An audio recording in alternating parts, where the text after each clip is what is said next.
Since Hurricane Fiona hit Puerto Rico, leaving the entire island without power. And still weeks later, hundreds of people don't have electricity. But a group of researchers at the Oak Ridge National Laboratory are partnering with community groups on the island to try to create a more resilient energy source. Fernando Garcia Franciscini joins us now to share more on their efforts. Fernando, this is a story that you know all too well.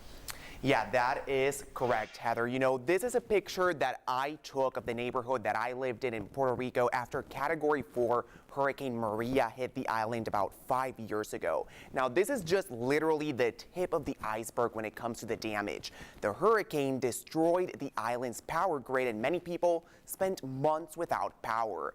Unfortunately, that has become the reality for many people living on the island every time it gets hit by a hurricane. And that's where a group of researchers from ORNL come in.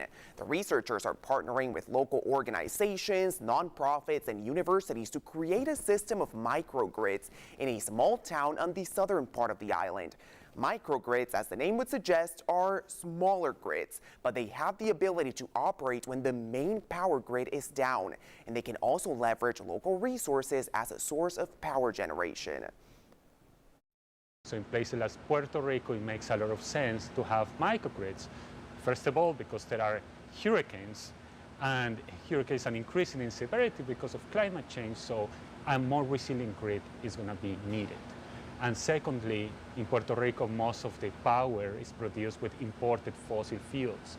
If you can leverage local generation to have power when the grid is down, actually improves the resiliency and the energy security for the population. Ferrari says creating a cluster of microgrids will ensure there is always at least one source of reliable energy. He says if one microgrid were to lose power, for example, it can still receive energy from other grids in the area. Now, this is a 3-year project. The first 2 years are mostly for testing and at the labs. And then on year 3 is when the installation will happen. Currently, they are in the process of finishing year number 1. Ladies? Yeah, pretty incredible that East Tennessee can play a part in that. Yeah, and you're home. Fernando, I know this is really close to your heart. So It is. It's important work. Thank you for sharing this morning. All right, we are checking